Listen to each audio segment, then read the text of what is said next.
ആകാശവാണി. നമസ്കാരം. വാർത്തകൾ വായിക്കുന്നത് അരവിന്ദ്.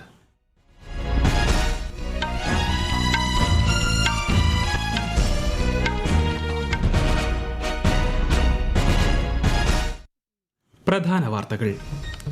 സാമൂഹിക ഉത്തരവാദിത്തം നിറവേറ്റുന്നതിന് ആരോഗ്യ സ്ഥാപനങ്ങൾ മുൻഗണന നൽകണമെന്ന് രാഷ്ട്രപതി ദ്രൗപദി മുർമു. രാജ്യത്തിന്റെ സാംസ്കാരിക ഐക്യം, തദ്ദേശീയ സംരംഭങ്ങൾ, ദേശീയ പൈതൃകം എന്നിവ ഉയർത്തിക്കാട്ടി പ്രതിമാസ റേഡിയോ പ്രഭാഷണ പരിപാടി മൻ കി ബാത്തിൽ പ്രധാനമന്ത്രി നരേന്ദ്രമോദി. ദേശീയ ഗീതമായ വന്ദേ മാതരത്തിന്റെ വരികൾ വിഭാവനം ചെയ്യുന്ന ഓജസ്സും തേജസ്സുമുള്ള രാജ്യം കെട്ടിപ്പടുക്കണമെന്ന് പ്രധാനമന്ത്രിയുടെ ആഹ്വാനം. 21-ാം നൂറ്റാണ്ട് ഇന്ത്യയുടെയും ആസിയാന്റേതുമാണെന്ന് പ്രധാനമന്ത്രി നരേന്ദ്രമോദി. ഇന്ത്യ ആസിയാൻ ഉച്ചകോടിയെ പ്രധാനമന്ത്രി അഭിസംബോധന ചെയ്തു. വടക്കൻ കേരളത്തിൽ ശക്തമായ മഴയ്ക്ക് സാധ്യതയെന്ന് കേന്ദ്ര കാലാവസ്ഥാ വകുപ്പ്. കേരള തീരത്ത് മറ്റന്നാൾ വരെ മത്സ്യബന്ധനത്തിന് വിലക്ക്. ICC വനിതാ ക്രിക്കറ്റ് ലോകകപ്പിൽ ഇന്ത്യ ബംഗ്ലാദേശ് പോരാട്ടം. വാർത്തകൾ വിശദമായി. ആരോഗ്യകരവും വികസിതവുമായ രാജ്യം കെട്ടിപ്പടുക്കുന്നതിൽ സ്വകാര്യ ആരോഗ്യ സ്ഥാപനങ്ങൾക്ക് മികച്ച സംഭാവന നൽകാൻ കഴിയുമെന്ന് രാഷ്ട്രപതി ദ്രൗപദി മുർമു. ഗാസിയാബാദ് ഇന്ദിരാപുരത്ത് യശോദ മെഡിസിറ്റി ഉദ്ഘാടനം ചെയ്ത് സംസാരിക്കുകയായിരുന്നു രാഷ്ട്രപതി.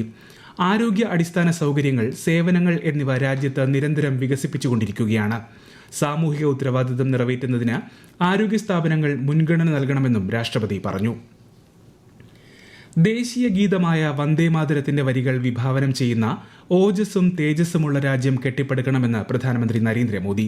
പ്രതിമാസ റേഡിയോ പ്രഭാഷണ പരിപാടിയായ മൻ കി ബാത്തിന്റെ 127-ാം പതിപ്പിൽ സംസാരിക്കുകയായിരുന്നു അദ്ദേഹം. വന്ദേ മാതരത്തിന്റെ 180-ാം വാർഷികം നവംബർ 7-ന് രാജ്യം ആഘോഷിക്കും. ഓപ്പറേഷൻ സിന്ദൂർ എല്ലാ ഭാരതീയരിലും അഭിമാനം നിറച്ചെന്ന് ശ്രീ മോദി പറഞ്ഞു. ऑपरेशन सिंदूर ने हर भारतीय को गर्व से भर दिया है. इस बार उन इलाकों में भी खुशियां के दीप जलाए गए जहां कभी माओवादी आतंक का अंधेरा छाया रहता था. ഉരുക്കുമനുഷ്യൻ സർദാർ വല്ലഭായ് പട്ടേലിന്റെ ജന്മവാർഷിക ദിനമായ ഈ മാസം 31-ന് രാജ്യമെമ്പാടും നടക്കുന്ന റൺ ഫോർ യൂണിറ്റിയിൽ പങ്കെടുക്കാൻ അദ്ദേഹം ആഹ്വാനം ചെയ്തു. ചരക്ക് സേവന നികുതി പരിഷ്കാരങ്ങൾ ഉത്സവകാലത്തിന് ആവേശം പകർന്നു. തദ്ദേശീയ ഉൽപ്പന്നങ്ങളുടെ കച്ചവടം ഉത്സവകാലത്ത് ഗണ്യമായി വർദ്ധിച്ചതായും പ്രധാനമന്ത്രി പറഞ്ഞു. GST बचत उत्सव को लेकर भी लोगों में बहुत उत्साह है. इस बार त्योहारों में एक और सुखद बात देखने को मिली. बाजारों में स्वदेशी सामानों की खरीदारी जबरदस्त तरीके से बढ़ी है. സമുദ്ര ആവാസ വ്യവസ്ഥയുടെ സുപ്രധാന ഭാഗമായ കണ്ടൽക്കാടിന്റെ പ്രാധാന്യത്തെക്കുറിച്ച് പ്രധാനമന്ത്രി മൻ കി ബാത്തിൽ പ്രതിപാദിച്ചു. പാചക എണ്ണയുടെ ഉപഭോഗത്തിൽ 10% കുറവ് വരുത്തണമെന്ന അഭ്യർത്ഥനയ്ക്ക് ജനങ്ങളിൽ നിന്ന് അനുകൂല പ്രതികരണം ലഭിച്ചു. വൃക്ഷത്തൈകൾ നട്ടുപിടിപ്പിച്ച് ഏക് പേഡ് മാ കെ നാം പ്രചാരണം മുന്നോട്ട് കൊണ്ടുപോകണം. തദ്ദേശീയ ഇനം നായ്ക്കളെ ദത്തെടുക്കാനുള്ള തന്റെ ആഹ്വാനം ഉൾക്കൊണ്ട് BSFും CRPFും സ്ക്വാഡുകളിൽ ഇത്തരം നായ്ക്കളുടെ എണ്ണം വർദ്ധിപ്പിച്ചതിൽ ശ്രീ നരേന്ദ്രമോദി സന്തോഷം പങ്കുവച്ചു. കാപ്പി കൃഷിയുടെ പ്രാധാന്യത്തെക്കുറിച്ചും കാപ്പിയുടെ സ്വാദിനെക്കുറിച്ചും മൻ കി ബാത്തിൽ പരാമർശിച്ച പ്രധാനമന്ത്രി കേരളത്തിലെ വയനാട്, തിരുവിതാംകൂർ, മലബാർ പ്രദേശങ്ങളിലെ കാപ്പിയുടെ വൈവിധ്യം ശ്രദ്ധേയമാണെന്ന് പറഞ്ഞു. സംസ്കൃത ഭാഷയ്ക്ക് സമൂഹ മാധ്യമങ്ങളിലൂടെ പുതുജീവൻ ലഭിക്കുന്നതിലും പ്രധാനമന്ത്രി ആഹ്ലാദം പങ്കുവച്ചു. സംസ്കൃതത്തിന് പ്രാമുഖ്യം വർദ്ധിക്കുന്നത് ആശാവഹമാണെന്ന് തിരുവനന്തപുരം ഗവൺമെന്റ് സംസ്കൃത കോളേജിലെ പ്രൊഫസർ പ്രദീപ് വർമ്മ PK ആകാശവാണി വാർത്തകളോട് പറഞ്ഞു. പ്രധാനമന്ത്രി നരേന്ദ്രമോദി മൻ കി ബാത്തിൽ സംസ്കൃത ഭാഷയുടെ പ്രചാരം വർദ്ധിക്കുന്നതിനെക്കുറിച്ച് പരാമർശിച്ച പശ്ചാത്തലത്തിലായിരുന്നു അദ്ദേഹത്തിന്റെ പ്രതികരണം. സംസ്കൃതത്തിന്റെ സ്വീകാര്യത വർദ്ധിച്ചിട്ടുണ്ട് എന്നത് വളരെ ആശാവഹമാണ്. ജനങ്ങളിൽ സംസ്കൃതത്തിന്റെ ഒരു അഭിമാനമുണ്ടാക്കാൻ സാധിച്ചിട്ടുണ്ട്. സമൂലമായ മാറ്റം ഇന്ന് സാമാന്യ ജനങ്ങളുടെ ഇടയിൽ ഉണ്ടാക്കാൻ സാധിച്ചിട്ടുണ്ട്. അതുകൊണ്ട് തന്നെ സംസ്കൃതത്തിന് നല്ലൊരു ഭാവി വീണ്ടും ഉണ്ടാവുമെന്നതിൽ സംശയമില്ല. 21-ാം നൂറ്റാണ്ട് ഇന്ത്യയുടെയും ആസിയാന്റേതുമാണെന്ന് പ്രധാനമന്ത്രി നരേന്ദ്രമോദി. ഇന്ത്യ ആസിയാൻ ഉച്ചകോടിയെ വെർച്വലായി അഭിസംബോധന ചെയ്യുകയായിരുന്നു അദ്ദേഹം. ലോക ജനസംഖ്യയുടെ കാൽഭാഗത്തോളം ഇന്ത്യയിലും ആസിയാൻ രാജ്യങ്ങളിലുമാണുള്ളത്. അനിശ്ചിതത്വങ്ങൾക്കിടയിലും ഇന്ത്യ ആസിയാൻ സമഗ്ര പങ്കാളിത്തം മികച്ച പുരോഗതി കൈവരിച്ചു. ആഗോള സുസ്ഥിരതയ്ക്കും വികസനത്തിനും മികച്ച അടിത്തറയിടാൻ പങ്കാളിത്തം സഹായിക്കുമെന്നും അദ്ദേഹം വ്യക്തമാക്കി. 2026-നെ ആസിയാൻ ഇന്ത്യ സമുദ്ര സഹകരണ വർഷമായി പ്രധാനമന്ത്രി പ്രഖ്യാപിച്ചു. 2026 को ASEAN India year of maritime cooperation घोषित कर रहे हैं। 21वीं सदी हमारी सदी है, भारत और आसियान की सदी है। मुझे विश्वास है कि आसियान कम्युनिटी विजन 2045 और विकसित भारत 2047 का लक्ष्य पूरी मानवता के लिए एक उज्जवल भविष्य का निर्माण करेगा। 47ാമത് ആസിയാൻ ഉച്ചകോടിക്ക് മലേഷ്യയിലെ ക്വാലാലംപൂരിൽ തുടക്കമായി. തിമോർ ലെസ്തയെ ആസിയാനിലെ 11ാമത് അംഗരാജ്യമായി ഉച്ചകോടി സ്വീകരിച്ചു. പ്രാദേശിക ഐക്യം, സാമ്പത്തിക വളർച്ച, കണക്ടിവിറ്റി എന്നിവ വർദ്ധിപ്പിക്കുന്നത് ലക്ഷ്യമിട്ടുള്ള ചർച്ചകൾ 3 ദിവസത്തെ ഉച്ചകോടിയിൽ നടക്കും. ആസിയാൻ ഉച്ചകോടിയുടെ പശ്ചാത്തലത്തിൽ നാളെ നടക്കുന്ന കിഴക്കൻ ഏഷ്യ ഉച്ചകോടിയിൽ വിദേശകാര്യമന്ത്രി എസ് ജയശങ്കർ പ്രധാനമന്ത്രി നരേന്ദ്രമോദിയെ പ്രതിനിധീകരിച്ച് പങ്കെടുക്കും. ദ്വിദിന സന്ദർശനത്തിനായി ഉപരാഷ്ട്രപതി CP രാധാകൃഷ്ണൻ സെഷേൽസിലെത്തി. നിയുക്ത സെഷേൽസ് പ്രസിഡന്റ് ഡോക്ടർ പാട്രിക് ഹെർമിനിയുടെ സ്ഥാനാരോഹണ ചടങ്ങിൽ അദ്ദേഹം പങ്കെടുക്കും. സെഷേൽസിലെ ഇന്ത്യൻ സമൂഹത്തെയും ഉപരാഷ്ട്രപതി അഭിസംബോധന ചെയ്യും. കേന്ദ്ര വാണിജ്യമന്ത്രി പീയൂഷ് ഗോയലിന്റെ 2 ദിവസത്തെ ബെൽജിയം സന്ദർശനം നാളെ ആരംഭിക്കും. ഇന്ത്യ യൂറോപ്യൻ യൂണിയൻ വ്യാപാരം, സാമ്പത്തിക സഹകരണം എന്നിവ ശക്തിപ്പെടുത്താൻ ലക്ഷ്യമിട്ടുള്ള ചർച്ചകൾ സന്ദർശനത്തിനിടെ നടക്കും. ഇന്ത്യ EU സ്വതന്ത്ര വ്യാപാര കരാർ അന്തിമമാക്കുന്നത് ലക്ഷ്യമിട്ടുള്ള ചർച്ചകൾ നിർണായക ഘട്ടത്തിലേക്ക് കടന്ന സാഹചര്യത്തിൽ കൂടിയാണ് കേന്ദ്രമന്ത്രിയുടെ സന്ദർശനം. ഈ വാർത്തകൾ ആകാശവാണിയിൽ നിന്ന്. ആകാശവാണി വാർത്തകളും വാർത്താ അധിഷ്ഠിത പരിപാടികളും All India Radio News Thiruvananthapuram YouTube ചാനലിലും at All India Radio News Thiruvananthapuram Facebook പേജിലും AIR ന്യൂസ് _തിരുവനന്തപുരം ഇൻസ്റ്റഗ്രാം അക്കൌണ്ടിലും at AIR News _TVM X ഹാൻഡിലും ലഭ്യമാണ്. ICC വനിതാ ക്രിക്കറ്റ് ലോകകപ്പിൽ ഇന്ത്യ ബംഗ്ലാദേശ് മത്സരം മഴ മൂലം നിർത്തിവച്ചിരിക്കുന്നു. നിലവിൽ ബംഗ്ലാദേശ് 12.2 ഓവറിൽ 2 വിക്കറ്റ് നഷ്ടത്തിൽ 39 റൺസ് എന്ന നിലയിലാണ്. നവി മുംബൈയിൽ നടക്കുന്ന മത്സരത്തിൽ ടോസ് നേടിയ ഇന്ത്യ ഫീൽഡിംഗ് തിരഞ്ഞെടുക്കുകയായിരുന്നു.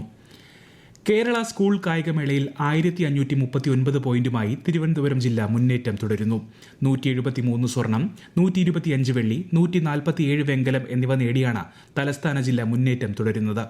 737 പോയിന്റുമായി തൃശൂർ രണ്ടാമതും 663 പോയിന്റുമായി പാലക്കാട് മൂന്നാമതുമാണ്. കേരളത്തിലെ വടക്കൻ ജില്ലകളിൽ ശക്തമായ മഴയ്ക്ക് സാധ്യതയെന്ന് കേന്ദ്ര കാലാവസ്ഥാ വകുപ്പ്. കോഴിക്കോട്, കണ്ണൂർ, കാസർഗോഡ് ജില്ലകളിൽ നാളെ ഓറഞ്ച് ജാഗ്രത പ്രഖ്യാപിച്ചു. കേരള തീരത്ത് മറ്റന്നാൾ വരെയും ലക്ഷദ്വീപ്, കർണാടക തീരങ്ങളിൽ ബുധനാഴ്ച വരെയും മത്സ്യബന്ധനത്തിന് വിലക്കേർപ്പെടുത്തി. ഇടുക്കി അടിമാലിയിൽ ദേശീയപാത നിർമ്മാണത്തെ തുടർന്ന് വീടിന് മുകളിലേക്ക് മണ്ണിടിഞ്ഞ് ഒരാൾ മരിച്ച സംഭവത്തിന്റെ പശ്ചാത്തലത്തിൽ ദുരന്തബാധിത പ്രദേശത്തെ 44 കുടുംബങ്ങളെ മാറ്റിപ്പാർപ്പിക്കാൻ മന്ത്രി റോഷി അഗസ്റ്റിന്റെ നേതൃത്വത്തിൽ ചേർന്ന അടിയന്തര യോഗത്തിൽ തീരുമാനം.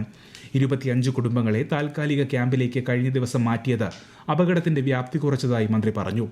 ദേശീയപാത നിർമ്മാണ പ്രവർത്തനങ്ങളിൽ അപാകതയുണ്ടോ എന്ന് പരിശോധിക്കുമെന്ന് റവന്യൂ മന്ത്രി കെ രാജൻ അറിയിച്ചു.